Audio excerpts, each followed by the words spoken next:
भारत में आधार कार्ड और पासपोर्ट बनवाने की तैयारी में थी सीमा। लाई डिटेक्टर टेस्ट में खुला राज, यूपी एटीएस के हाथ पांव फूले। इधर सीमा को एटीएस ने उठाया, उधर बागेश्वर धाम में पहुंच गई अर्जी। धीरेन्द्र शास्त्री ने खोल दी पर्ची, भविष्यवाणी सुनकर सचिन का परिवार भी रह गया दंग।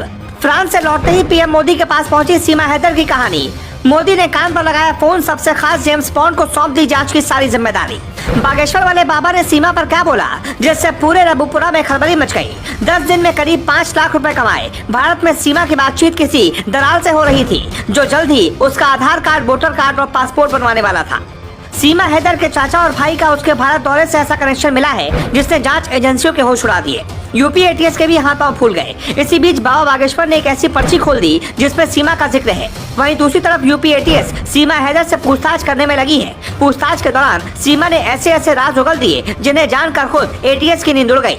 हैरानी की बात यह है कि सीमा जिस बेबाकी और कॉन्फिडेंस से हर सवाल का जवाब दे रही है, उससे टीम को शक हो रहा है कि कहीं सीमा को कोई ऊपर से गाइड तो नहीं कर रहा और उसे कब, कहां और कैसे, किस अंदाज में जवाब देना है और कहां चुप रहकर अपने आप को एक मजबूर, अबला और हिंदुस्तानी लड़के के प्यार में पागल बनी दीवानी के रूप में दिखाना है।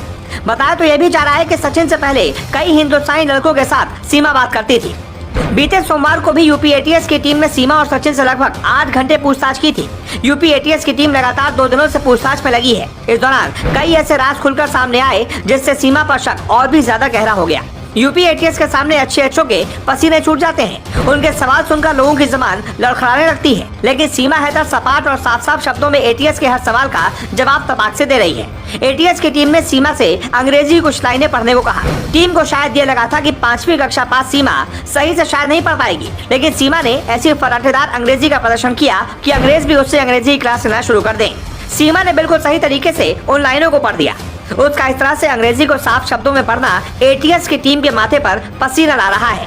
सिर्फ सीमा से ही नहीं, साथ में सचिन से भी पूछताछ की जा रही है। दोनों से अलग अलग कमरों में पूछताछ की जा रही है। इसके साथ साथ सुरक्षा एजेंसियों के सिर का दर्द इस बात से भी बढ़ा हुआ है कि आखिर सीमा भारत नेपाल बॉर्डर से आसानी से कैसे आ गई, क्योंकि भारत नेपाल बॉर्डर पर एसएसबी सुरक्षा करती है। यहाँ पर कोई परिंदा भी पर नहीं मार सकता, तो सीमा कैसे नेपाल से भारत आ गई?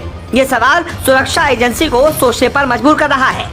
इधर एसएसबी भी सवालों के घेरे में गिरती दिख रही है कि उनसे सुरक्षा में इतनी बड़ी चूक कैसे हो गई।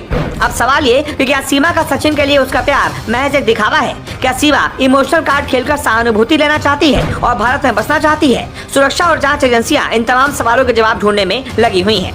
अंदर की खबर यह है कि प्लान बी के जरिए खुफिया एजेंसियां सीमा हैदर के राज खोलने की पूरी तैयारी में लगी है। अभी तक जो भी सीमा हैदर ने राज उगले हैं, उसकी क्रॉस वेरिफिकेशन किया जा रहा है, लेकिन हैरानी की बात यह है कि अभी तक जांच में सीमा के खिलाफ कोई भी सबूत हाथ नहीं लगा। भारत आने से पहले सीमा नेपाल में सचिन से मिली थी। उसके बाद वो सचिन के साथ एक होटल में रुकी थी। उस होटल के मालिक से भी एजेंसी जानकारी ले रही है। सीमा हैदर नेपाल के जिस ट्रैवल एजेंसी की सहायता से भारत आई है, उसके बारे में भी जांच एजेंसी पता लगा रही है। अगर सीमा सच में कोई पाकिस्तानी एजेंट है तो उसे ट्रेनिंग भी दी गई होगी। अगर ऐसा होता है तो उससे सच उगलवाना बहुत मुश्किल होगा। इसलिए जांच एजेंसियों ने सीमा को लेकर प्लान भी तैयार कर लिया है। लेकिन इस पूरे मामले पर आपका क्या कहना है? क्या वाकई सीमा हैदर कोई सीक्रेट एजेंट है या सचिन के प्यार में पागल होकर भारत आई है? हमें कमेंट बॉक्स में अपनी राय जरूर बताएं।